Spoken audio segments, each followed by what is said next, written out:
সালাম আলাইকুম গাইজ, আমরা চলে এসেছি আমাদের আরিফের পুকুর পাড়ে। দেখেন, আরিফ ভাই এখানে মাছ চাষ করে, অনেকগুলো মাছ চাষ করে।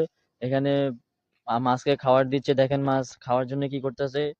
মাছ চলে এসেছে আদার খাওয়ার জন্য। তো গাইজ এখানে অনেকগুলো মাছ ওনারা চাষ করে। তেলাপিয়া মাছ, পুঁটি মাছ, তারপর বিকেট মাছ, পাঙ্গাস মাছ। আসলে মাছগুলো ছোট ছোট, ধরেন এগুলি ওই হোনা হোনা বলে নাকি কি বলে, হ্যাঁ এগুলির মতন ছোট ছোট। তারপর ওনারা এগুলো থেকে বড় করে এখানে বিক্রি করে। তারপর হ্যাঁ, তো ওনারা এই মাছ চাষ করে এখানে। দেখেন, এটা আমার আরিফ ভাই। দেখেন গাইস, যদি আপনাদের মাছ লাগে তাহলে আমরা লিংক দিয়ে দিচ্ছি, আপনারা এই মাছ যোগাযোগ করবেন। বড় গাছতলা, লগিতুলা মার্কেট, তালুকদারবাড়ি জামে মসজিদে আপনারা পুকুরপাড়া, তালুকদারবাড়ি জামে মসজিদ পুকুরপাড়া আসবেন। এই দেখেন মসজিদ, বুঝছেন? আমরা লিংক দিয়ে দিচ্ছি, আপনারা আসবেন কিন্তু মাছ কেনার জন্য।